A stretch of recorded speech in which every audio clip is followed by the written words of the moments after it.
दर्शन news. भैया देखिए, ऐसा है, समाज इन बातों को समझता है। पूरा ये जो अभियान है वो इस बात पर निर्भर है, इस बात पर बेसिस बनाया गया है कि समाज को समझ है। जनसुराज पदयात्रा के 191वें दिन की शुरुआत वैशाली के हाजीपुर प्रखंड अंतर्गत हाजीपुर नगर परिषद स्थित पदयात्रा शिविर में सर्वधर्म प्रार्थना से हुई। उसके बाद प्रशांत किशोर ने स्थानीय पत्रकारों के साथ संवाद किया।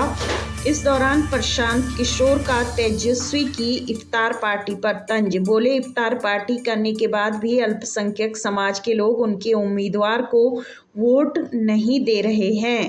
बिहार में सांप्रदायिक घटनाओं के बीच लोगों ने आफाक अहमद को एमएलसी चुनाव में जिताया है, ये बड़ी बात है। बिहार में समाज की चेतना दब गई है, मरी नहीं है। लोगों को खड़ा कर ऐसी व्यवस्था बनाने का प्रयास कर रहे हैं जो देश के लिए रोल मॉडल हो। बिहार में किसानों की बदहाली के 3 प्रमुख कारण हैं: भूमि सुधार कानून का लागू नहीं होना, जल प्रबंधन का अभाव और फसलों का समर्थन मूल्य नहीं मिलना।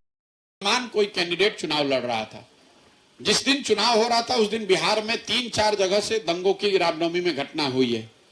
उसके बावजूद उस व्यक्ति को लोगों ने धारा के विपरीत जाके, एक ऐसे व्यक्ति को जिसको शिक्षक नेता के तौर पर कोई नहीं जानता है, एक ऐसे व्यक्ति को जिसने वोटर नहीं बनाया है, एक ऐसा व्यक्ति जो मुसलमान समाज से आता है, उसको सारण और चंपारण प्रमंडल के तमाम बुद्धिजीवी शिक्षकों ने मिलकर जिताया है। ये बड़ी घटना है। किसी एमएलसी का जीतना नहीं जीतना उससे क्या होता है, उससे कोई को देखिए। मैं 6 महीने से चल रहा हूं पैदल, इसको तो कोई नहीं नकार सकता है। चलने का कितना प्रभाव है, चलने के पीछे क्या नियत है, ये इस पर आपका शंका हो सकती है, आपकी आशंका हो सकती है, आप उस पर विवाद कर सकते हैं। लेकिन मैं घर परिवार छोड़कर चल रहा हूं, इस पर तो कोई विवाद नहीं है और मैं इसको करूंगा। मुझे यही करना है और मेरा विश्वास है बिहार के लोगों पर कि उनकी चेतना कहीं दब गई है, लेकिन वो मरी नहीं है। समाज बिहार में पिछले 75 साल में भूमि सुधार के दिशा में, लैंड रिकॉर्ड को स्ट्रीमलाइन करने के दिशा में कोई प्रयास नहीं हुआ है। उसकी वजह से बिहार में 60% लोग ऐसे हैं जिनके पास जमीन है ही नहीं। देश के, आपके ध्यान के लिए बता दूं कि देश के स्तर पर 38% लोग भूमिहीन हैं, बिहार में 60% लोग भूमिहीन हैं।